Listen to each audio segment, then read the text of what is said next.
একজনকে দেখতে পাচ্ছি খুব সুন্দর খোশ মেজাজে চা খাচ্ছেন। এটা এমনই সময় একজন খান যখন বলতে গেলে জব ডান, মানে কমপ্লিটেড, একদম ফাইনাল রেজাল্টের অপেক্ষা দাঁড়িয়ে আছে। তো সেটা অহনার কথাই বলছি, কিন্তু অহনার আমরা স্ক্রিনিংয়ে জব ডান কিনা জানি না। হ্যাঁ, শুটিং ডাবিং তো অনেকদিন আগে হয়ে গিয়েছে, কিন্তু এখন তো আসল টেনশন শুরু। এই যে প্রিয়াতে 5টার শোয়ে শুরু হলো, জাস্ট 5 মিনিট হয়েছে ছবি শুরু হলো।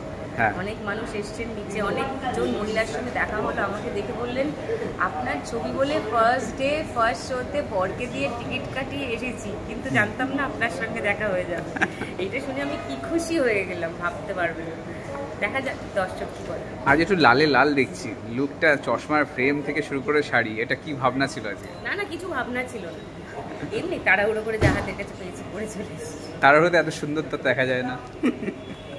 আরে ছিল, যেটার সঙ্গে যেটা যাবে, শাড়িটাও হ্যাঁ, ব্যাগটাও সুন্দর ম্যাচ করেছো, সব ম্যাচিং আছে। পেলাম ওই আমার বর আছে, আমার ইনহাউস ডিজাইনার। হ্যাঁ, বর বলে দেয় এইটা না, এটা না, ওটা না, এটা না, ওটা না, করে ঠিক করে দেয়। বিজিএম নিয়ে কথা হচ্ছে, এই ছবিটার বিজিএমটা ইজ এ ফ্যাক্টর, যেখানে বিজিএম ছাড়া একটা ছবি, তো কি বলবো প্রথমত? হ্যাঁ, এটা তো চিত্র পরিচালকের সিদ্ধান্ত, তিনি সিদ্ধান্ত নিয়েছিলেন ব্যাকগ্রাউন্ড মিউজিক ছাড়া ছবি বানাবেন। হ্যাঁ, তো বানিয়েছেন, এবার তার একটা মজা আছে, সেই মজাটা দর্শক নিতে পারলে তো ভালোই লাগবে। আমার তো বেশ ভালো লেগেছে।